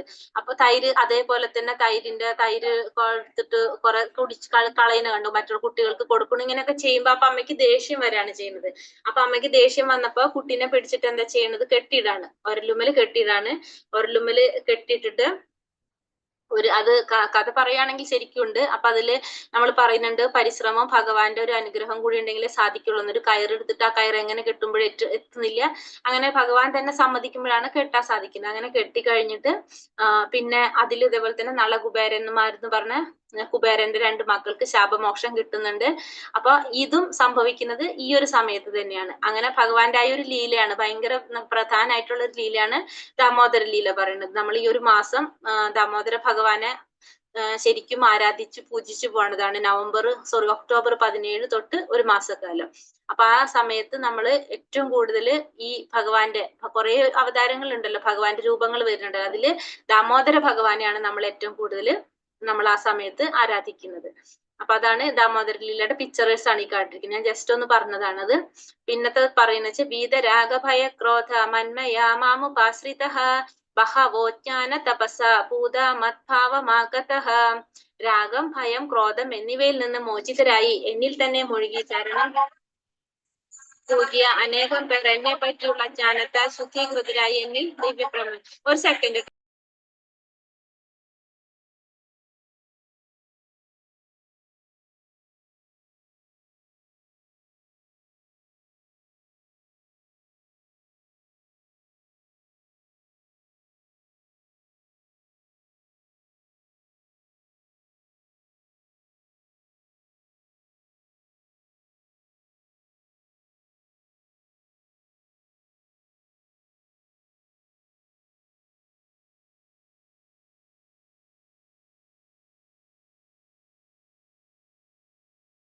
എന്നിൽ തന്നെ മുഴുകി ശരണം പൂജിയ അനേകം പേർ എന്നെ പറ്റിയുള്ള ജ്ഞാനത്താൽ ശുദ്ധീകൃതരായി എന്നിൽ ദിവ്യ പ്രേമ ബന്ധരായിട്ടുണ്ട്. അപ്പൊ ഭഗവാൻ പറയാണ്, ഭഗവാനെ കുറിച്ചിട്ട്, ഭഗവാൻ നമുക്ക് ഉണ്ടാവുന്നതാണല്ലോ നമ്മളുടെ മനസ്സിലുള്ള രാഗം, ഭയം, ക്രോധം. ഇതിൽ നിന്നൊക്കെ നമുക്ക് ആ ദേഷ്യം, കോപമൊക്കെ ഉണ്ടെങ്കിൽ നമുക്ക് എന്തറിയുന്നില്ല, നമുക്ക് ഭഗവാനെ കുറിച്ച് മനസ്സിലാക്കാനായിട്ട് സാധിക്കുന്നില്ല. പക്ഷെ പിന്നീട് ഭഗവാനെ കുറിച്ച് മനസ്സിലായി കഴിയുമ്പോൾ, ഭഗവാനെ കുറിച്ച് മനസ്സിലാവുന്നത് എങ്ങനെയാണ്? ഭഗവാനെ കുറിച്ചുള്ള ഒരു ജ്ഞാനം കിട്ടുമ്പോ. ആ ജ്ഞാനം കിട്ടുമ്പോ നമുക്ക് എന്താ സംഭവിക്കുന്നത്? ജ്ഞാനത്തിന്റെ ഫസ്റ്റ് സ്റ്റെപ്പാണ് നമ്മൾ പറഞ്ഞ നാമജപം. അപ്പൊ നമ്മൾ പരിശുദ്ധരാകുന്നു. നമ്മൾ പരിശുദ്ധരായി കഴിഞ്ഞിട്ടുണ്ടെങ്കിൽ നമുക്ക് എന്താണ്, ഭഗവാന്റെ ജ്ഞാനം നമുക്ക് ലഭിച്ചു കഴിഞ്ഞാൽ, നമ്മൾ ശുദ്ധീകൃതരായി കഴിഞ്ഞാൽ നമുക്ക് എന്ത് കിട്ടും? ഭഗവാന്റെ ദിവ്യപ്രേമത്തിന് നമുക്കും പാത്രീഭൂതരാകാനായിട്ട് സാധിക്കും. അതിന് നമുക്ക് പറഞ്ഞൊരു കഥയാണ് ശിശുപാലന്റെ കഥ. ശിശുപാലന്റെ കഥ അറിയാം. എപ്പോഴും ഭഗവാനെ ചീത്ത പറഞ്ഞുകൊണ്ടിരിക്കുന്നതായിരുന്നു. ചീത്ത പറഞ്ഞ് 100 പ്രാവശ്യം ചീത്ത പറഞ്ഞിട്ടുണ്ടെങ്കിൽ 100ാമത്തെ പ്രാവശ്യം പറഞ്ഞിട്ടുണ്ടെങ്കിൽ ഭഗവാൻ കൊല്ലുന്നു പറഞ്ഞു. അങ്ങനെ എപ്പോഴും കാണുമ്പോ ചീത്ത പറഞ്ഞുകൊണ്ടിരിക്കും. ലാസ്റ്റ് 100ാമത്തെ പ്രാവശ്യം എത്തി. അപ്പൊ ശിശുപാലന്റെ അമ്മ പറയുന്നുണ്ട്, ഇല്ല ചെയ്യരുത്, പക്ഷെ അങ്ങനെയാണെങ്കിൽ പറഞ്ഞിട്ടാണ് 100ാമത്തെ പ്രാവശ്യം ഭഗവാൻ സമയം കൊടുത്തത്. പക്ഷെ ലാസ്റ്റ് എന്താണ്, സഹി കെട്ടുപോയി. 100ാമത്തെ എത്തിയപ്പോ 100 ആയി കഴിഞ്ഞപ്പോ എന്താ, സുദർശനേക്കരം വന്നിട്ട് എന്ത് ചെയ്തു? തല കളഞ്ഞെടുത്തു. അപ്പൊ അതിന് അത്രയും വലിയ ശത്രുതയിലായിരുന്നു ഭഗവാന്റെ ശിശുപാലൻ വരുന്നത്. അപ്പൊ ഇവരൊക്കെ എന്താ പറഞ്ഞത്, നമ്മളിപ്പോ കംസനായിക്കോട്ടെ, ഇവർക്കൊക്കെ ഇവർ ഏത് സമയത്തും ഭഗവാനെ പറ്റി ചിന്തിക്കുന്നതാണ്. പക്ഷെ അവർ ഏത് ഭാവത്തിലാണ് ചിന്തിക്കുന്നത്? നല്ല രീതിയിലല്ല ചിന്തിക്കുന്നത്, ശത്രുതാഭാവത്തിലാണ് ചിന്തിച്ചുകൊണ്ടിരിക്കുന്നത്. അപ്പൊ നമ്മൾ ചിന്തിക്കുന്ന ഓരോ രീതികളുണ്ട്. നമ്മളിപ്പോ ഞാൻ പറഞ്ഞില്ലേ, നമ്മൾ ഭഗവാനെ കുറിച്ച് നല്ല രീതിയിൽ മനസ്സിലാക്കി നന്നായിട്ട് ചിന്തിച്ചു കഴിഞ്ഞാലാണ് നമുക്ക് ആ ഒരു പോസിറ്റീവ് റിസൾട്ട് കിട്ടണേ. അതെല്ലാന്ന് വെച്ചിട്ടുണ്ടെങ്കിൽ എന്താ സംഭവിക്കുന്നത്? അതിന്റെ നെഗറ്റീവ് എഫക്റ്റ് ആണ് വരുന്നത്. ഇപ്പൊ ഭഗവാനിൽ നിന്നാണ് ഇവർക്കൊക്കെ മോക്ഷം കിട്ടുന്നത് പറഞ്ഞാലും നമ്മൾക്ക് എന്ത് പറ്റുന്നില്ല, നമ്മളെപ്പോഴും പോസിറ്റീവ് ആയിട്ടായിരിക്കണം ഭഗവാനെ കുറിച്ചിട്ട് ചിന്തിക്കേണ്ടത്. മാം പ്രപദ്യന്തേ താം സദൈവ ഭജാമ്യഹം മമാവാത്മാനുവർത്തന്തേ മനുഷ്യ പാർത്ഥ സർവശഃ. എന്നിൽ ശരണം പ്രാപിക്കുന്നതനുസരിച്ച് ഏവർക്കും ഞാൻ തക്കതായ പ്രതിഫലം നൽകുന്നു. അല്ലയോ കുന്തിപുത്ര, എല്ലാവരും എല്ലാ വിധത്തിലും എന്റെ മാർഗത്തെ പിന്തുടരുന്നു. ഇപ്പൊ നമ്മൾ പറഞ്ഞത്, ഭഗവാനെ നമ്മൾ എങ്ങനെയാണോ ശരണം പ്രാപിക്കുന്നത് അതിനനുസരിച്ചാണ് ഭഗവാൻ നമുക്ക് പ്രതിഫലം നൽകുന്നത്. നമ്മൾ നന്നായിട്ട് ഭഗവാനെ പ്രാർത്ഥിച്ച് പൂജിച്ച് നല്ല രീതിയിൽ പോസിറ്റീവായിട്ട് നമ്മൾ ചിന്തിച്ചു കഴിഞ്ഞാൽ ഭഗവാൻ നമുക്ക് അതിനനുസരിച്ച് തരും. നമ്മളിപ്പോ അടുത്ത ചാപ്റ്ററിൽ നമ്മൾ കാണുന്നുണ്ട് അത്. കാരണം വെച്ചിട്ടുണ്ടെങ്കിൽ നമ്മളുടെ ഓരോരുത്തരുടെയും ക്വാളിറ്റി അനുസരിച്ച് നമ്മളുടെ ഓരോരുത്തർക്കും അതിനുള്ള യോഗ്യത ഉണ്ടോ എന്ന് നോക്കിയിട്ടാണ് ഭഗവാൻ നമുക്ക് ഓരോന്ന് തരുന്നത്. നമുക്ക് എങ്ങനെയാണോ, നമുക്കിപ്പോ നമ്മളുടെ ജീവാത്മാവിന് നമ്മളുടെ എന്താ പറയുന്നത്, നമ്മളുടെ ഉള്ളിൽ ഇരുന്നിട്ട് നമുക്ക് നമ്മളുടെ യോഗ്യത എങ്ങനെയാണ്, നമ്മൾ ഓരോ കാര്യങ്ങൾ ആഗ്രഹിക്കുമ്പോൾ അതിനുള്ള യോഗ്യത ഉണ്ടോന്ന് ഭഗവാൻ ആദ്യം നോക്കും. ആ യോഗ്യത ഉണ്ടെങ്കിലാണ് നമുക്ക് അതിനുള്ള അവസരങ്ങൾ നമുക്ക് ഉണ്ടാക്കി തരുന്നത്. നമുക്ക് നമ്മളുടെ ആ യോഗ്യതയ്ക്ക് അനുസരിച്ച്, നമ്മളുടെ ആഗ്രഹത്തിനനുസരിച്ചല്ല, നമ്മളുടെ യോഗ്യതയ്ക്ക് അനുസരിച്ചാണ് നമുക്ക് ഓരോ പ്രതിഫലം ഭഗവാൻ നൽകുന്നത്. അപ്പൊ നമ്മൾ എന്ത് ചെയ്യണം? ഭഗവാനെ പിന്തുടരാൻ നമ്മൾ എപ്പോഴും അപ്പൊ നമ്മൾ പരിശുദ്ധരാവാൻ വേണ്ടി ശ്രമിച്ചുകൊണ്ടിരിക്കണം. നമ്മൾ പരിശുദ്ധരായി കഴിഞ്ഞാൽ നമുക്ക് ഓട്ടോമാറ്റിക്കലി നമുക്ക് അതിനുള്ള യോഗ്യത വരും. ആ യോഗ്യത വരണമെങ്കിൽ നമുക്ക് പരിശുദ്ധി ഉണ്ടാവണം. പരിശുദ്ധി ഉണ്ടാവണമെങ്കിൽ നമ്മൾ എന്ത് ചെയ്യണം? നാമം ജപിക്കണം. അതിന് ഫസ്റ്റ് സ്റ്റെപ്പ് ശ്രവണം. നമ്മൾ നവവിധ ഭക്തികൾ പറയുന്നുണ്ട്. നവവിധ ഭക്തികൾ ഫസ്റ്റ് പറയുന്ന ശ്രവണത്തിലാണ്. ശ്രവണം എന്ന് പറയുക കേൾക്കാനായിട്ട് നമ്മൾ ഏറ്റവും ഫസ്റ്റ് നമ്മൾ ചെയ്യേണ്ടത് എന്താണ്? നാമം ജപിക്കുക. നമുക്ക് ചെയ്യാൻ പറ്റുന്ന ഏറ്റവും എളുപ്പത്തിലും വേഗത്തിലും ചെയ്യാൻ പറ്റുന്ന ഒരു കാര്യം നാമജപം മാത്രമേ ഉള്ളൂ. ബാക്കിയൊന്നും പെട്ടെന്ന് ഒരു ദിവസം കൊണ്ട് നമുക്ക് ചെയ്യാൻ സാധിക്കുന്ന കാര്യങ്ങളല്ല. പതുക്കെ അത് നമുക്ക് വരുന്നുണ്ടാവുള്ളൂ. അപ്പൊ നമ്മൾ എന്താ ചെയ്യേണ്ടത്? ഹരേ കൃഷ്ണ മഹാമന്ത്രം. ഇപ്പൊ നമ്മൾ പറഞ്ഞു, ചൈതന്യ മഹാപ്രഭു വന്നിട്ട് സങ്കീർത്തന പ്രസ്ഥാനത്തിനെ പോഷിപ്പിക്കാനാണ് അദ്ദേഹം വന്നത് എന്ന് പറഞ്ഞു അല്ലെ. അപ്പൊ ഈ കലിയുഗത്തില് നമ്മൾ പറയുന്ന ഈ നാമജപത്തിനാണ് എല്ലാ സ്ഥലത്തും നമ്മൾ എന്താ പറഞ്ഞ ഊന്നി ഊന്നി പറഞ്ഞുകൊണ്ടിരിക്കുന്നത്. നാമം ജപിക്കുക, നാമം ജപിക്കുക, നാമം ജപിക്കുക. നാമം ജപിച്ചാൽ മാത്രമേ നമുക്ക് നമ്മളുടെ ഉള്ളിലെ ആ മാലിന്യം മാറിയിട്ട്, നമ്മൾ ഇന്നലെ പറഞ്ഞു പൊടി മാറണം എന്ന് പറഞ്ഞു അല്ലെ, നമ്മളുടെ ഉള്ളിലത്തെ ആ പൊടികള് അഴുക്കുകൾ മാറിയാലേ അവിടെ ആര് വന്നിരിക്കുന്നുള്ളൂ, ഭഗവാൻ വന്നിരിക്കുള്ളൂ. നമ്മളുടെ മനസ്സിന്റെ അഴുക്ക് മാറിക്കളയണമെങ്കിൽ നമ്മൾ നാമം ജപിച്ച് നമ്മൾ പരിശുദ്ധരാവണം. നമ്മൾ പരിശുദ്ധി വന്നാൽ മാത്രമേ ഭഗവാൻ ഇരിക്കും. നമ്മളിപ്പോ ഏതൊരു സ്ഥലത്ത് ചെന്നിരിക്കണമെങ്കിൽ നമ്മൾ അവിടെ തുടച്ച് വൃത്തിയാക്കിയിട്ട് നമ്മൾ ഇരിക്കുക. അതേപോലെ തന്നെ ഭഗവാൻ നമ്മുടെ ഉള്ളിൽ വന്നിരിക്കണമെങ്കിൽ എന്ത് വേണം? ഫസ്റ്റ് തന്നെ നമ്മൾ ആ സ്ഥലം വൃത്തിയാക്കണം. അത് വൃത്തിയാക്കണമെങ്കിൽ നമുക്ക് എന്തുകൊണ്ടേ സാധിക്കുള്ളൂ? നാമജപം കൊണ്ട് മാത്രമേ സാധിക്കുള്ളൂ. അപ്പൊ നമ്മള് നാമം ജപിച്ചുകൊണ്ട് നമ്മൾ പരിശുദ്ധരാകണം. പരിശുദ്ധരായി കഴിഞ്ഞിട്ടുണ്ടെങ്കിൽ സ്വാഭാവികമായിട്ടും നമ്മള് എന്താഗ്രഹിച്ചാലും നമ്മളുടെ ആ ഒരു ക്വാളിറ്റി അനുസരിച്ച് നമുക്കതിന് യോഗ്യത ഉണ്ടോ എന്ന് നോക്കിയിട്ട് അതിനുള്ള പ്രതിഫലം ആര് നൽകുന്നു? ഭഗവാൻ തരുന്നു. പിന്നെ ചാതുർവർണ്ണ്യമയ സൃഷ്ട ഗുണകർമാവിഭാഗശഃ തസ്യ കർത്താരമപിമാം വിദ്യാകർത്താരമവ്യയം. പ്രകൃതി സഹജങ്ങളായ 3 ഗുണങ്ങളെയും, 3 ഗുണങ്ങൾ ഇന്നലെ നമ്മൾ പറഞ്ഞു. ഏതൊക്കെയാണ്? സത്വഗുണം, രജോ ഗുണം, തമോ ഗുണം. തദനുസൃതങ്ങളായ കർമ്മങ്ങളെയും മുൻനിർത്തിക്കൊണ്ട് മനുഷ്യ സമൂഹത്തിന്റെ 4 വർണ്ണങ്ങൾ ഞാൻ സൃഷ്ടിച്ചു. ഈ വിഭാഗങ്ങളെ സൃഷ്ടിച്ചു എന്നിരിക്കലും അവ്യയനായ ഞാനല്ല അതിന്റെ കർത്താവ് എന്നറിയുക. അപ്പൊ നമ്മൾ ഇന്നലെ 3 ഗുണങ്ങളെ കുറിച്ച് പറഞ്ഞു. സത്വഗുണം, രജോ ഗുണം, തമോ ഗുണം. ഈ 3 ഗുണങ്ങളാണ് നമ്മളെ കൊണ്ട് എല്ലാ കർമ്മങ്ങളും ചെയ്യിക്കുന്നത് എന്നുള്ളത് നമ്മൾ ഇന്നലെ കണ്ടു കഴിഞ്ഞു. ഇനി പറയാണ്, ഈ 3 ഗുണങ്ങളുടെ ബേസിൽ നമ്മൾ കർമ്മങ്ങൾ ചെയ്യുന്നുണ്ട്. ആ കർമ്മങ്ങളുടെ അടിസ്ഥാനത്തിൽ നമ്മൾ സമൂഹത്തിന്റെ 4 വർണ്ണങ്ങൾ തിരിച്ചിട്ടുണ്ട്. 4ആയിട്ട് നമ്മൾ തിരിച്ചിട്ടുണ്ട്. അത് ഏതൊക്കെയാണ്? ബ്രാഹ്മണർ, ക്ഷത്രിയർ, വൈശ്യർ, ശൂദ്രർ. ഇങ്ങനെ 4ആയിട്ട് നമ്മൾ തിരിച്ചിട്ടുണ്ട്. നമ്മള് മനുഷ്യ സമൂഹത്തിന് നമ്മൾ കർമ്മങ്ങളുടെ അടിസ്ഥാനത്തിൽ, നമ്മൾ ചെയ്യുന്ന കർമ്മങ്ങളുടെ അടിസ്ഥാനത്തിൽ നമ്മൾ തിരിക്കുന്നത്. അല്ലാതെ നമ്മൾ ജാതിയല്ല പറയുന്നത്. നമ്മൾ കർമ്മത്തിന്റെ ബേസിലാണ് നമ്മൾ ഇത് ചെയ്യുന്നത്. ആ 4 വർണ്ണങ്ങളെ ഭഗവാനായിട്ട് തിരിച്ചു വെച്ചിട്ടുണ്ട്. അത് ഭഗവാൻ പക്ഷെ ഇതിനൊന്നും അതീതനല്ല.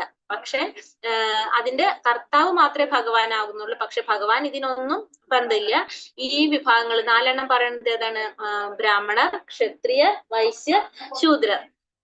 ഇതിൽ വന്നിട്ട് ഫസ്റ്റത്തെ വന്നിട്ട് ബ്രാഹ്മണരുടെ പണി എന്താണ് പറയണത്? ബ്രാഹ്മണർ എന്ന് വെച്ചിട്ടുണ്ടെങ്കിൽ സ്വതവേ എന്താണ്? ബുദ്ധിയുള്ളവരായിരിക്കും ബ്രാഹ്മണന്മാർ പൊതുവെ ബുദ്ധിയുള്ളവരാണ്. അപ്പൊ അവര് അങ്ങനത്തെ പ്രവർത്തികൾ, അതായത് പഠിപ്പിക്കല്, അങ്ങനത്തെ കാര്യങ്ങളായിരിക്കും അവർ ചെയ്യുന്നത്. ബ്രാഹ്മണർ.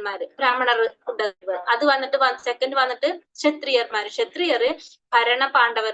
ഭരണത്തില് പാഠവമുള്ളവരായിരിക്കും. ഭരണ പ്രവർത്തനങ്ങള് ഒക്കെയാണ് ക്ഷത്രിയർ. യുദ്ധം ചെയ്യുന്നത്, രാജ്യം ഭരിക്കുന്നത്, ഇതൊക്കെ ആരാണ്? ക്ഷത്രിയന്മാരാണ്. കാരണം അവര് ആ ഒരു രാജ്യം നിലനിർത്താൻ വേണ്ടിയിട്ടുള്ള ഭരണ പാഠവും അവർക്കുണ്ടാവും. അതുപോലെ തന്നെ യുദ്ധം ചെയ്യുക, മറ്റുള്ളവരെ തോൽപ്പിച്ച് അവർ ആ രാജ്യത്തിൽ വേണ്ട പ്രജകളെ സംരക്ഷിക്കുക, ഇങ്ങനത്തെ കാര്യങ്ങളൊക്കെയാണ് അത് ചെയ്യുന്നത് ക്ഷത്രിയൻ എന്ന് പറഞ്ഞാൽ തന്നെ നമുക്കറിയാലേ, ക്ഷത്രിയൻ എന്ന് വെച്ചിട്ടുണ്ടെങ്കിൽ രക്ഷിക്കുന്നവനാണ് അല്ലെ. അപ്പൊ അത് ചെയ്യുന്നതാണ് 2ാമത്തെ വർഗം ക്ഷത്രിയര്. 3ാമത് വന്നിട്ട് വൈശ്യർ എന്ന് പറഞ്ഞു കഴിഞ്ഞാല് കൃഷി വാണിജ്യ പ്രവർത്തനങ്ങളൊക്കെ ചെയ്യുന്നവരാണ്. ഇപ്പൊ അവർക്ക് വേണ്ട എല്ലാ സാധനങ്ങളും ഉണ്ടാക്കുന്നതും അത് വാണിജ്യം നടത്തുന്നതും ഒക്കെ ആരാണ്? വൈശ്യരാണ്. ലാസ്റ്റ് വന്നിട്ട് ശൂദ്രര് സേവകരാണ്. ഇവർക്കൊക്കെ വേണ്ട എല്ലാ സേവനങ്ങളും ചെയ്തു കൊടുക്കുന്നത് ആരാണ്? ശൂദ്രരാണ്. അങ്ങനെ 4ആയിട്ട് ഇത് കർമ്മത്തിന്റെ അടിസ്ഥാനത്തിലാണ് ഭഗവാൻ തിരിച്ചിരിക്കുന്നത്. അല്ലാതെ ജാതിയുടെ അടിസ്ഥാനത്തിലല്ല നമ്മൾ പറയുന്നത്. കർമ്മത്തിന്റെ അടിസ്ഥാനത്തിലാണ് ഭഗവാൻ ഈ 4 വർണ്ണങ്ങൾ നമ്മളെ മനുഷ്യ സമൂഹത്തിൽ തിരിച്ചു വെച്ചിരിക്കുന്നത്. ഒന്ന് ബ്രാഹ്മണർ, ക്ഷത്രിയർ, വൈശ്യർ, ശൂദ്രർ. ഇങ്ങനെ 4ആയിട്ട് തിരിച്ചിരിക്കും. പക്ഷെ ഭഗവാൻ ഇതിലൊന്നിലും യാതൊരു ബന്ധവുമില്ല. ഭഗവാൻ ഇതിന്റെ എന്താണ്? കർത്താവ് മാത്രമേ ആകുന്നുള്ളൂ. നമാം കർമാണി ലിപന്തി നമേ കർമ്മ ഫലേ സ്പൃഹ ഇതി മാം യോഭിജാനാതി കർമാഭിർനാസ പത്യതേ. കർമ്മങ്ങളൊന്നും എന്നെ ബാധിക്കുകയില്ല, എനിക്ക് കർമ്മ ഫലേച്ഛയുമില്ല. എന്നെ കുറിച്ചുള്ള ഈ സത്യം മനസ്സിലാക്കിയവർ കർമ്മഫലങ്ങളാൽ ബന്ധിക്കപ്പെടുന്നില്ല. അപ്പൊ പിന്നെന്താ പറയണ ഭഗവാൻ? ഈ കർമ്മഫലങ്ങളൊന്നും എന്നെ ബാധിക്കുന്നില്ല. ഈ ഒറ്റ കർമ്മങ്ങളുടെ ഫലവും ഭഗവാനെ ബാധിക്കുന്നില്ല. കാരണം എന്താണ്? നമ്മൾ പറഞ്ഞു ഭഗവാൻ എങ്ങനെയാണ്? ഭഗവാന് പിറവിയില്ല, ഭഗവാന് ജനനമില്ല, ഭഗവാന് മരണമില്ല, ഭഗവാന്റെ ശരീരം അതീന്ദ്രിയമാണ്. അപ്പൊ ഭഗവാൻ എന്താണ്? ഭഗവാനിൽ നിന്നാണ് ഇതെല്ലാം വരുന്നത്. അപ്പൊ ഭഗവാന് ഈ കർമ്മങ്ങളുടെ ഫലങ്ങളൊന്നും ഭഗവാനെ എന്താ പറയുന്നത്? ബാധിക്കുന്നില്ല. എനിക്ക് കർമ്മഫലേച്ഛയുമില്ല. കർമ്മഫലത്തിന്റെ ഇച്ഛയൊന്നും ഭഗവാൻ ഒരിക്കലും ഇല്ല. എന്നെ കുറിച്ചുള്ള സത്യം മനസ്സിലാക്കിയവർ കർമ്മഫലങ്ങളാൽ ബന്ധിക്കപ്പെടുന്നില്ല. ഭഗവാനെ കുറിച്ചിട്ടുള്ള സത്യം മനസ്സിലാക്കിയവര് കർമ്മഫലങ്ങളില് ബന്ധിക്കപ്പെടുന്നുമില്ല. ഭഗവാനെ കുറിച്ച് മനസ്സിലാക്കിയവർ എന്തുകൊണ്ടാണ് കർമ്മഫലങ്ങളിൽ ബന്ധിക്കപ്പെടാത്തത്? കാരണം അവർക്ക് ഭഗവാനെ കുറിച്ച് അറിയാം അല്ലെ. ഭഗവാനെ കുറിച്ച് അറിയുന്ന കാരണം കൊണ്ട് അവര് കർമ്മങ്ങൾ മുഴുവൻ ആർക്ക് വേണ്ടി ചെയ്യാൻ ശ്രമിക്കും? ഭഗവാന് വേണ്ടിയിട്ട് ചെയ്യാൻ ശ്രമിക്കും. അപ്പൊ ഭഗവാന് വേണ്ടിയിട്ട് കർമ്മങ്ങൾ ചെയ്യുന്നത് കൊണ്ട് അതിനെന്തുണ്ടാവുന്നില്ല? പാപോ നഷ്ടോ ലാഭോ നഷ്ടോ എന്താ പറഞ്ഞ പിന്നെ പുണ്യോ പാപം ഒന്നും സംഭവിക്കുന്നില്ല. അപ്പൊ അത് കാരണം കൊണ്ട് ആ കർമ്മഫലങ്ങളിൽ ആര് ബന്ധിക്കപ്പെടുന്നില്ല? ഭഗവാനെ കുറിച്ചിട്ടുള്ള ആ ജ്ഞാനം മനസ്സിലാക്കിയവര് ഒരിക്കലും അതില് പെട്ടുവരുന്നില്ല. തദ്വിധി പ്രണിപാതേന പരിപ്രശ്നേന സേവയ ഉപദേശന്തി തേ ജ്ഞാനം ജ്ഞാനിന തത്വദർശിനഃ. പിന്നെ ഇപ്പൊ നമ്മൾ പറഞ്ഞില്ലേ, ഭഗവാനെ കുറിച്ചിട്ടുള്ള ഒരു ജ്ഞാനം മനസ്സിലാക്കി കഴിഞ്ഞിട്ടുണ്ടെങ്കിൽ അവർക്ക് എന്തുണ്ടാകുന്നില്ല? വീണ്ടും ജനനം ഉണ്ടാകുന്നില്ല, പുണ്യപാപ പ്രവർത്തനങ്ങളൊന്നും ചെയ്യേണ്ടി വരുന്നില്ല, അവർക്കൊന്നും ബാധിക്കുന്നില്ല.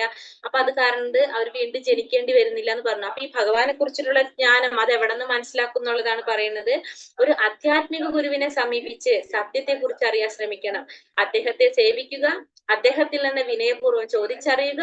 ആത്മസാക്ഷാത്കാരം ലഭിച്ച ഒരാൾ സത്യം കണ്ടറിഞ്ഞിരിക്കുകയാൽ അദ്ദേഹത്തിന് ജ്ഞാനോപദേശം ചെയ്യാൻ കഴിവുണ്ട്. അപ്പോ പറയാണ്, അപ്പൊ നമുക്ക് ഈ അറിവ്, നമുക്ക് ഈ ഭഗവാനെ കുറിച്ചിട്ടുള്ള അറിവ് നമുക്ക് കിട്ടണം എങ്കിൽ മാത്രമേ നമുക്ക് ആ ഒരു ജ്ഞാനം കിട്ടുന്നുള്ളൂ. ആ അറിവ് നമുക്ക് എവിടെന്നാ കിട്ടുന്നത്? നമ്മൾ പറഞ്ഞ ആ ഗുരുപരമ്പരയിൽ കൂടി വന്നിട്ടുള്ള ഒരു അറിവാണത് അല്ലെ. ഭഗവാൻ നാരദ മഹർഷിക്ക് ബ്രഹ്മാവിന് പറഞ്ഞു കൊടുത്തു, ബ്രഹ്മാവ് നാരദ മഹർഷിക്ക് പറഞ്ഞു കൊടുത്തു. അങ്ങനെ വന്നതാണ് നമ്മളെ ശ്രീല പ്രഭുപാദറിൽ വന്ന് നിൽക്കുന്നുണ്ടായിരുന്ന ആ അറിവ്. അദ്ദേഹമാണ് നമുക്ക് ഈ ബുക്കുകളുടെ ത്രൂ അറിവ് മുഴുവൻ നമുക്ക് തന്നിരിക്കുന്നത്. അപ്പൊ അത് നമുക്ക് അറിയണമെങ്കിൽ നമ്മൾ എന്താണ്, അദ്ദേഹത്തിന്റെ ശിഷ്യത്വം സ്വീകരിച്ച കുറെ ഗുരുക്കന്മാർ നമ്മളുടെ ഇവിടെ ഉണ്ട്.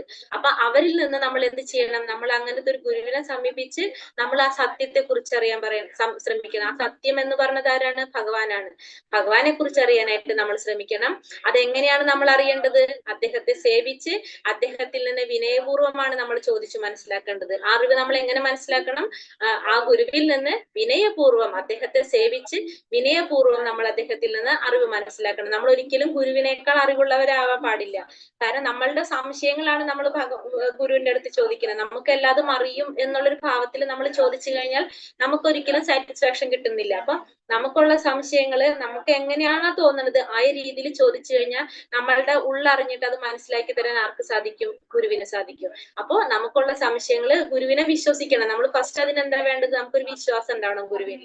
ഗുരുവിനെ വിശ്വസിച്ച് ഗുരുവിൽ നിന്ന് സേവന മനോഭാവത്തോടെ വിനയപൂർവ്വം നമ്മൾ ചോദിച്ചറിയേണ്ടതാണ്. എന്ത്? സത്യം. സത്യം എന്ന് പറഞ്ഞാൽ ഭഗവാനെ കുറിച്ചിട്ടുള്ള അറിവ് നമ്മൾ ചോദിച്ച് മനസ്സിലാക്കണം. ആത്മസാക്ഷാത്കാരം ലഭിച്ച ഒരാൾ സത്യം കണ്ടറിഞ്ഞിരിക്കുകയാൽ അദ്ദേഹത്തിന് ജ്ഞാനോപദേശം ചെയ്യാൻ കഴിവുണ്ട്. അപ്പൊ എങ്ങനെയുള്ളവർക്കാണ് ഇത് പറഞ്ഞുതരാൻ കഴിവുണ്ടാവുന്നത്? ആത്മസാക്ഷാത്കാരം ലഭിച്ച ഒരാൾക്ക്, ഭഗവാനെ കുറിച്ച് അറിഞ്ഞ് ആ സത്യം മനസ്സിലാക്കിയ ഒരാൾക്കാണ് ഇത് പറഞ്ഞു തരാനുള്ള കഴിവുള്ളത്. അപ്പൊ അങ്ങനെയുള്ള ഒരു ഗുരുവിനെ നമ്മൾ എന്ത് ചെയ്യണം? കണ്ടെത്തണം. ആ ഗുരുവിൽ നിന്ന് വേണം നമ്മൾ ഈ പറഞ്ഞ അറിവുകളൊക്കെ സ്വീകരിക്കാനായിട്ട്. അപ്പൊ നമ്മൾ ബിസ്കോണിൽ പറയുകയാണെങ്കിൽ നമ്മൾ പറഞ്ഞ ഈ ഗുരു പരമ്പരയിൽ കൂടി വന്ന ഇനീഷ്യേഷനൊക്കെ എടുത്ത് ആ രീതിയിൽ നിൽക്കുന്ന ആത്മസാക്ഷാത്കാരം ലഭിച്ച ഒരു വ്യക്തി, അങ്ങനെയുള്ള ഒരു വ്യക്തിയിൽ നിന്നായിരിക്കണം നമ്മൾ ഈ പറഞ്ഞ അറിവുകളെല്ലാം നമ്മൾ സ്വീകരിക്കേണ്ടത്. അദ്ദേഹത്തിൽ നിന്ന് നമ്മൾ എന്താണ്? സത്യത്തെ കുറിച്ച് അറിയാൻ ശ്രമിക്കണം. നമ്മൾ ഭഗവാനെ കുറിച്ച് അറിയാൻ ശ്രമിക്കണം അദ്ദേഹത്തിൽ നിന്ന്. അത് വിനയപൂർവ്വം സേവന മനോഭാവത്തോടു കൂടിയാണ് നമ്മൾ ചോദിച്ച് മനസ്സിലാക്കേണ്ടത്. അങ്ങനെ ഒരു ഗുരുവിൽ കൂടി മാത്രമാണ് നമുക്ക് എന്ത് സാധിക്കുന്നുള്ളൂ? ഭഗവാനെ കുറിച്ചിട്ടുള്ള അറിവ് സ്വായത്തമാക്കാനായിട്ട് നമുക്ക് സാധിക്കുന്നുള്ളൂ. അജ്ഞാശ്ച ശ്രദ്ധാനശ്ച അഞ്ജശ്ച ശ്രദ്ധാനശ്ച സംശയാത്മാ വിനശ്യതി നായം ലോകോസ്തി ന പരോ ന സുഖം സംശയാത്മനഃ. ധർമ്മശാസ്ത്രങ്ങളെ സംശയാദൃഷ്ടി വീക്ഷിക്കുന്ന അജ്ഞരും അവിശ്വാസികളുമായവർക്ക് ഈശ്വരാവബോധം ലഭിക്കില്ല. അവർ അധപതിക്കുന്നു. സംശയാലുവായ ജീവന് ഇഹലോകത്തിലും പരലോകത്തിലും സന്തുഷ്ടി ലഭിക്കുന്നില്ല. പിന്നെന്താ പറയുന്നത്?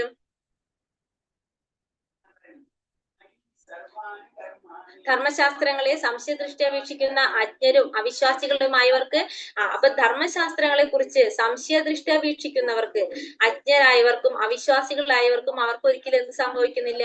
ഈശ്വരാവബോധം ഒരിക്കലും ലഭിക്കുന്നില്ല. അവർ അധപതിച്ചു പോകുക. കാരണം നമ്മൾ ഈ ധർമ്മശാസ്ത്രങ്ങളെ കുറിച്ച് പറയുന്നുണ്ടല്ലോ, വേദങ്ങളിൽ പറഞ്ഞിരിക്കുന്ന ധർമ്മശാസ്ത്രങ്ങൾ എന്ന് പറഞ്ഞാൽ ഭഗവാനാണ്. ഭഗവാനെ കുറിച്ചിട്ട് ധർമ്മം നിലനിർത്താൻ വേണ്ട ശാസ്ത്രങ്ങളാണ് നമ്മൾ അതിൽ നിന്ന് പഠിക്കുന്നത്. നമ്മളുടെ ഈ ഭൗതിക ലോകത്തില് നമുക്ക് ഓരോരുത്തർക്കും പുലർത്തേണ്ട നടത്തി പോരേണ്ടതായ ഓരോ ധർമ്മങ്ങളുണ്ട്. നമ്മൾ ഇന്നലെ കണ്ടത് അതല്ലേ. ആ ധർമ്മങ്ങൾ പാലിക്കാൻ വേണ്ടിയിട്ട് നമ്മൾ എന്തൊക്കെ ചെയ്യണം എന്നുള്ളതാണ് നമ്മൾ ഈ ശാസ്ത്രങ്ങളിൽ പറഞ്ഞിരിക്കുന്നത്. അപ്പൊ അത് അനുസരിക്കുക എന്നുള്ളതാണ് നമ്മളുടെ എല്ലാവരുടെയും കർത്തവ്യം. അത് ചിന്തിക്കാത്തയും അത് അനുസരിക്കാത്തയും വിശ്വാസിക്കാത്തയുമായ ആളുകൾക്ക് എന്ത് ലഭിക്കുന്നില്ല? ഈശ്വരാവബോധം ഒരിക്കലും ലഭിക്കുന്നില്ല. അവരെന്ത് ചെയ്യും? അവര് അധപതിച്ചു കൊണ്ടുപോകും.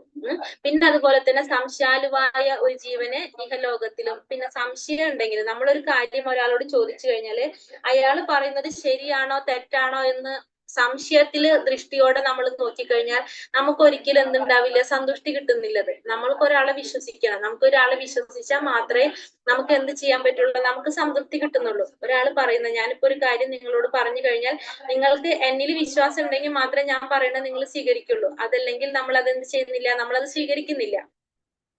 അപ്പൊ ആ ഒരു സംശയം നമ്മളുടെ ഉള്ളിൽ ഉണ്ടായി കഴിഞ്ഞാൽ നമുക്ക് ഒരിക്കലും എന്തുണ്ടാവുന്നില്ല? സന്തുഷ്ടി ഉണ്ടാകുന്നില്ല. ഇപ്പൊ ഭഗവാനെ പറയുകയാണെങ്കിൽ ഭഗവാനെ അറിയാത്തതായിട്ട് ഒന്നുമില്ല. ഭഗവാൻ അറിയാത്തതായിട്ട് എന്തെങ്കിലും ഉണ്ടോ? ഭഗവാനാണ് എല്ലാ വേദങ്ങളുടെ ഉപജ്ഞാതാവ്. ഭഗവാനാണ് എല്ലാത്തിന്റെ അധിപൻ, നമുക്കറിയാം. എന്നിട്ടും ഭഗവാൻ എന്താണ് ചെയ്തത്? ഭഗവാൻ സന്ദീപനി മഹർഷിയുടെ അടുത്ത് പോയിട്ട് ഭഗവാൻ പഠിക്കാൻ പോയില്ലേ? സന്ദീപനി മഹർഷിക്ക് അറിവിനേക്കാളും കൂടുതൽ അറിവ് ആർക്കുണ്ട്? ഭഗവാനുണ്ട്. പക്ഷെ ഭഗവാൻ അത് എന്താ ചെയ്തത്? ഭഗവാന്റെ ഗുരു പറഞ്ഞു കൊടുത്തത് അതേപടി ഭഗവാൻ കേൾക്കുക ചെയ്യുന്നത്. പക്ഷെ അതിനേക്കാൾ അറിവ് എനിക്കുണ്ടല്ലോ എന്ന് ചിന്തിക്കുകയാണെങ്കിൽ അതെന്താ അവിടെ സംഭവിക്കുന്നത്? ഭഗവാൻ നമുക്ക് മാതൃകയാകുന്നില്ല. പക്ഷെ ഭഗവാൻ എന്താ ചെയ്തത്? ഭഗവാൻ ഗുരുവിന്റെ അടുത്ത് പോയിട്ട് ഗുരു പറയുന്നത് അതേപടി അനുസരിച്ച് കുലത്തിൽ നിന്ന് ഗുരുവിന് വേണ്ട സേവകളൊക്കെ ചെയ്ത് അങ്ങനെയാണ് ഭഗവാൻ ഓരോ വിദ്യകളും സ്വായത്തമാക്കിയിട്ടുള്ളത്. പക്ഷെ ശരിക്കും ഭഗവാൻ ഇതിന്റെ ഒക്കെ അധിപനാണ്. ഭഗവാൻ അറിയാത്തതായിട്ട് ഒന്നുമില്ല, നമുക്കറിയാം. പക്ഷെ എങ്കിലും ഭഗവാൻ അവിടെ എന്താ ചെയ്തത്? ഗുരുവിനെ വിശ്വസിച്ചു. ഗുരുവിനെ വിശ്വാസത്തോടെ ഗുരുവിനെ സേവിച്ചുകൊണ്ട് ഗുരുവിനോട് ആത്മാർത്ഥത മനോഭാവത്തോടു കൂടി പ്രവർത്തിച്ചു. അങ്ങനെയാണ് ഭഗവാൻ അവിടെ നിന്ന് എന്ത് ചെയ്യിക്കുന്ന? വിദ്യ അഭ്യസിക്കുന്നത്. അപ്പോ ഭഗവാൻ ചെയ്തതാണത്. അപ്പൊ നമ്മൾ അതേപോലെ തന്നെ നമുക്കറിയാത്ത കാര്യങ്ങളാണ് മറ്റുള്ളവർ പറഞ്ഞു തരുന്നത്. ഇങ്ങനെ വരുന്ന ഓരോരുത്തരും നമ്മൾ ഈ പറഞ്ഞ പോലെ തന്നെ നമ്മളെ ഗുരു നമുക്ക് പറഞ്ഞു തരുന്നത് നമുക്ക് ചിലപ്പോൾ അറിയുന്ന കാര്യങ്ങളായിരിക്കും. പക്ഷെ നമ്മൾ ആ വിശ്വാസത്തോടെ ഗുരുവിൽ നിന്ന് നമ്മൾ സ്വീകരിക്കാനും പഠിക്കണം. ആ വിശ്വാസം ഇല്ലെങ്കിൽ എന്താണ്? സംശയത്തിൽ പോയി കഴിഞ്ഞാൽ നമുക്ക് അധപതനെ ഉണ്ടാവുള്ളൂ. നമുക്ക് ഒരിക്കലും സന്തുഷ്ടി ഉണ്ടാകുന്നില്ല. യോഗ സന്യസ്ത കർമാണ ജ്ഞാന സംഛിന്ന സംശയം ആത്മവന്തന്ന കർമാണി നിബന്ധന്തി ധനഞ്ജയ. അല്ലയോ ധനഞ്ജയ, തന്റെ കർമ്മഫലങ്ങൾ ത്യജിച്ച് ഭക്തിയുടെ സേവനത്തിൽ ഏർപ്പെടുന്നവൻ ആധ്യാത്മിക ജ്ഞാനത്താൽ സംശയങ്ങളെല്ലാം നീങ്ങി യഥാർത്ഥത്തിൽ ആത്മാവിൽ സ്ഥിതി ചെയ്യുന്നു. അപ്രകാരം അയാൾ കർമ്മഫലങ്ങളാൽ ബന്ധിക്കപ്പെടുന്നില്ല. അല്ലയോ ധനഞ്ജയ, തന്റെ കർമ്മഫലങ്ങൾ ത്യജിച്ച് ഭക്തിയുത സേവനത്തിൽ ഏർപ്പെടുന്നവൻ ആധ്യാത്മിക ജ്ഞാനത്താൽ സംശയങ്ങളെല്ലാം നീങ്ങി യഥാർത്ഥത്തിൽ ആത്മാവിൽ സ്ഥിതി ചെയ്യുന്നു. അപ്രകാരം അയാൾ കർമ്മഫലങ്ങളാൽ ബന്ധിക്കപ്പെടുന്നില്ല. എന്താ പറഞ്ഞേ? ധനഞ്ജയന്റെ അടുത്ത് പറയാണല്ലേ. ധനഞ്ജയൻ ആരാണ്? അർജുനനാണ്. അർജുനനോട് പറയാണ്, തന്റെ കർമ്മഫലങ്ങളെല്ലാം ത്യജിച്ച് നമ്മളെ കർമ്മത്തിന്റെ ഫലങ്ങളെല്ലാം വേണ്ടാന്ന് വെച്ചിട്ട് നമ്മൾ എന്ത് ചെയ്യണം? ഭക്തിയുടെ സേവനത്തിൽ ഏർപ്പെട്ടുകൊണ്ടിരിക്കണം. അങ്ങനെ ഭക്തിയുടെ സേവനത്തിൽ ഏർപ്പെടുമ്പോൾ ആധ്യാത്മിക ജ്ഞാനത്താൽ നമ്മളുടെ ആധ്യാത്മികമായിട്ടുള്ള അറിവുകൾ കിട്ടുമ്പോൾ അതിൽ നിന്ന് നമ്മളുടെ സംശയങ്ങളെല്ലാം മാറിക്കിട്ടും. അങ്ങനെ നമ്മൾ എന്ത് ചെയ്യും? യഥാർത്ഥത്തിൽ ആത്മാവിൽ സ്ഥിതി ചെയ്യുന്നു. അപ്രകാരം അയാൾ കർമ്മഫലങ്ങളാൽ ബന്ധിക്കപ്പെടുന്നില്ല. കാരണം നമ്മളുടെ സംശയങ്ങളെല്ലാം മാറിക്കഴിഞ്ഞാൽ നമുക്ക് എന്ത് മനസ്സിലായി? ഭഗവാനാണ് പരമദിവ്യോത്തമ പുരുഷൻ. ഭഗവാനാണ് എല്ലാത്തിന്റെയും അധിപൻ. ഭഗവാനാണ് എല്ലാത്തിന്റെയും നാഥൻ എന്ന് നമുക്ക് മനസ്സിലായി. എല്ലാത്തിന്റെയും ആസ്വാദകനാണ് ഭഗവാൻ. ഭഗവാനിൽ നിന്നാണ് എല്ലാം വരുന്നത് എന്ന് മനസ്സിലാക്കുമ്പോൾ നമ്മൾ സ്വാഭാവികമായിട്ടും എന്ത് ചെയ്യും? ഭഗവാൻ അർപ്പിക്കും. കാരണം വേറൊരാളുടെ ഒരു വസ്തു നമ്മൾ സ്വീകരിക്കുമ്പോൾ നമ്മൾ അയാളുടെ ഒരു നന്ദി കാണിച്ചിട്ടാണ് നമ്മൾ അത് എപ്പോഴും സ്വീകരിക്കുക, അല്ലെ? അതേപോലെ തന്നെ നമ്മൾ എന്ത് ചെയ്യും? അപ്പൊ ഭഗവാന്റെ ആണെന്ന് നമുക്ക് കൃത്യമായിട്ട് ബോധ്യമായി കഴിഞ്ഞാൽ സ്വാഭാവികമായിട്ടും നമ്മൾ എന്ത് ചെയ്യും? എന്തൊരു കാര്യം നമ്മൾ ഉപയോഗിക്കുമ്പോഴും എന്തൊരു കാര്യം നമ്മൾ ചെയ്യുമ്പോഴും ഭഗവാനായിട്ട് അർപ്പിച്ചുകൊണ്ട് ചെയ്യും. കാരണം ഭഗവാൻ എന്താണ്? സത്യത്തില് ഭഗവാൻ ആരോടും എന്തില്ല? കോപോ ദേഷ്യമോ ഒന്നുമില്ല. ഭഗവാൻ എല്ലാവരുടെയും എന്താണ്? അഭ്യുദയകാംക്ഷിയാണ് ഭഗവാൻ. ഭഗവാന് നമ്മളെല്ലാവരും ഒരുപോലെയാണ്. നമ്മളിപ്പോ ഇന്ന് ഭഗവാനെ വിളിച്ചില്ല, നാളെ വിളിച്ചാലും ഭഗവാൻ നമ്മളെ വിളി കേട്ടോണ്ടിരിക്കും. എന്തുകൊണ്ടാണ്? ഭഗവാൻ അങ്ങനെയാണ്. ഭഗവാൻ ഭാവഗ്രാഹി ജനാർദ്ദനാണ്, അല്ലെ? ഭഗവാൻ നമ്മളെ ഭാവത്തിനാണ് നോക്കുന്നത്. നമ്മൾ എങ്ങനെയാണോ ഭഗവാന് സമർപ്പിക്കുന്നത് അതനുസരിച്ച് നമ്മൾ നേരത്തെ കണ്ടു, ഭഗവാൻ നമ്മളുടെ ഒരു ഭാവം, നമ്മളുടെ ഒരു യോഗ്യതയ്ക്ക് അനുസരിച്ചാണ് നമുക്കെല്ലാം ഭഗവാൻ തരുന്നതെന്ന് പറഞ്ഞു. അപ്പൊ നമ്മൾ എന്താ ചെയ്യേണ്ടത്? നമ്മളുടെ ആധ്യാത്മികമായിട്ടുള്ള നമുക്ക് ആ അറിവ് കിട്ടിക്കഴിഞ്ഞാല്, ഭഗവാനെ കുറിച്ച് അറിഞ്ഞു കഴിഞ്ഞാല് നമുക്ക് മനസ്സിലായി ഭഗവാനാണ് എല്ലാത്തിന്റെയും അധിപൻ എന്ന് മനസ്സിലായാൽ എന്തൊരു കാര്യവും നമ്മളുടെ ഈ ശരീരം കൊണ്ട് ചെയ്യുന്ന എല്ലാ പ്രവർത്തികളും നമ്മൾ ഭഗവാന് വേണ്ടി അർപ്പിക്കണം. കാരണം എന്താണ്, നമ്മൾ ഈ ശരീരം ആരാണ്? ഭഗവാനാണ് നമുക്ക് തന്നിരിക്കുന്നത്. പഞ്ചഭൂതങ്ങൾ എന്ന് പറഞ്ഞാല് അത് ഭഗവാന്റെ സൃഷ്ടിയാണ്, അല്ലാണ്ട് നമ്മളായിട്ട് ചെയ്യണതല്ല ഇതൊന്നും. അപ്പൊ നമ്മളുടെ ഉള്ളിലിരിക്കുന്ന ആത്മാവ്, ഇതൊക്കെ നമുക്കറിയാം, നമുക്ക് യാതൊരു ബന്ധവുമില്ല. ആ ശരീരവും ആത്മാവും തമ്മിൽ തന്നെ ഉള്ള കണക്ഷൻ നമുക്കിപ്പോ മനസ്സിലായി കഴിഞ്ഞു. അപ്പൊ നമ്മൾ എന്തൊരു പ്രവൃത്തി ചെയ്യുമ്പോഴും നമ്മൾ ഭഗവാനായിട്ട് അർപ്പിച്ചുകൊണ്ട് ചെയ്തു കഴിഞ്ഞാൽ നമ്മൾ അതിന്റെ കർമ്മഫലങ്ങളില് ബന്ധിക്കപ്പെടുന്നില്ല. കർമ്മഫലങ്ങളിൽ ബന്ധിക്കപ്പെട്ടാലുള്ള പ്രോബ്ലം എന്താണ്? വീണ്ടും നമ്മൾ ഈ ഭൗതിക ലോകത്തില് ജനനം എടുക്കേണ്ടി വരും. ഭൗതിക ലോകത്തിൽ ജനിച്ചു കൊണ്ടു കഴിഞ്ഞാല് നമുക്ക് വീണ്ടും ദുരിതങ്ങളും ബുദ്ധിമുട്ടുകളും കഷ്ടപ്പാടുകളും ഒക്കെ ഇങ്ങനെ വന്നുകൊണ്ടിരിക്കും. നമ്മൾക്ക് എവിടേക്ക് പോകേണ്ടത്? നമ്മളുടെ ആവാസസ്ഥാനം. നമ്മൾ ശരിക്കും എവിടെ നിന്ന് വന്നവരാണ്? ഗോലോക വൃന്ദാവനത്തിൽ നിന്ന് വന്നവരാണ്. നമ്മൾ ശരിക്കും അവിടേക്ക് തിരിച്ചു പോകേണ്ടവരാണ്. എങ്കിൽ മാത്രമേ നമുക്ക് എന്ത് കിട്ടുന്നുള്ളൂ? നമുക്ക് മുക്തി കിട്ടുന്നുള്ളൂ. നമുക്ക് ഭഗവാന്റെ ലോകത്തിലേക്ക് നമുക്ക് പോകണം. തസ്മാത് അജ്ഞാന സംഭൂതം ഹൃദസ്തം ജ്ഞാനാസിനാത്മനഃ ചിത്വൈനം സംശയം യോഗ മാതിഷ്ഠോത്തിഷ്ഠ ഭാരത. എന്താ പറഞ്ഞ? അങ്ങനെ അജ്ഞാനത്താൽ നിനക്കുണ്ടായ സംശയങ്ങളെ ജ്ഞാനത്തിന്റെ വാൾ കൊണ്ട് അറുത്ത് യോഗനിഷ്ഠനായി എഴുന്നേൽക്കൂ, ഭാരത യുദ്ധം ചെയ്യൂ. അപ്പൊ അങ്ങനെ നമ്മൾ എന്ത് ചെയ്യണം? അജ്ഞാനത്താൽ നിനക്കുണ്ടായ സംശയങ്ങൾ. അപ്പൊ നിനക്ക് അജ്ഞാനം കൊണ്ട് കുറെ സംശയങ്ങൾ ഉണ്ടായിട്ടുണ്ടായിരുന്നു. കാരണം എന്താണ്? ഭഗവാന് അർജുനന് സംശയം ഉണ്ടായിരുന്നു. അർജുനന് 3-ാമത്തെ അധ്യായത്തില് നമ്മൾ പറഞ്ഞിട്ടുണ്ടായിരുന്നില്ല, അർജുനൻ എന്ത് ചെയ്യണം? യുദ്ധം ചെയ്യണോ, അല്ലെങ്കിൽ ഞാൻ ഇങ്ങനെ ചെയ്യണോ, കർമ്മം ചെയ്യണോ പറഞ്ഞപ്പോ ഞാൻ കർമ്മം ചെയ്യണോ അതല്ലെങ്കിൽ ചെയ്യാതിരിക്കണോ എന്നൊക്കെ ചോദിക്കണ്ടായിരുന്നു അർജുനൻ. അപ്പൊ നിനക്ക് അജ്ഞാനം കൊണ്ടാണ് ആ സംശയങ്ങൾ കൊണ്ടുണ്ടായത്. കാരണം അർജുനൻ ആരാണ്? ക്ഷത്രിയനാണ് അല്ലെ? ക്ഷത്രിയന്റെ ധർമ്മം എന്താണ്?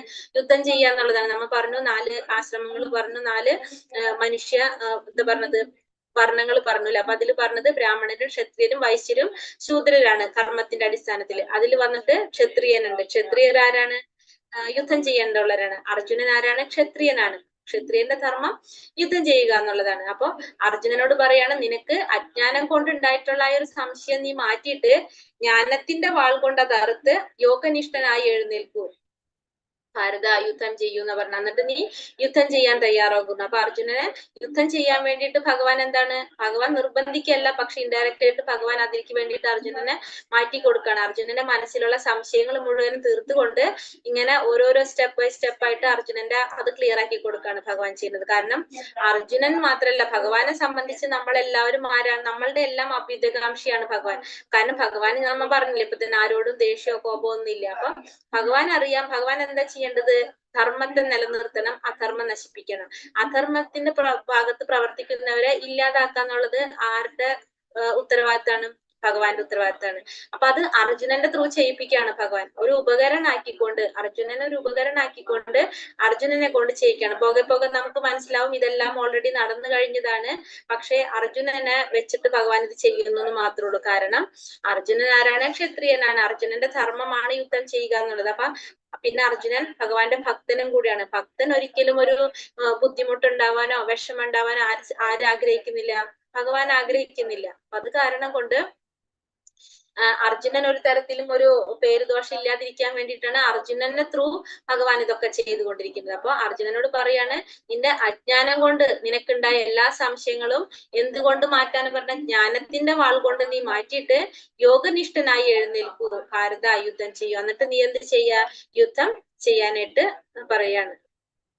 ഓ കഴിഞ്ഞു, നേരത്തെ വേണം.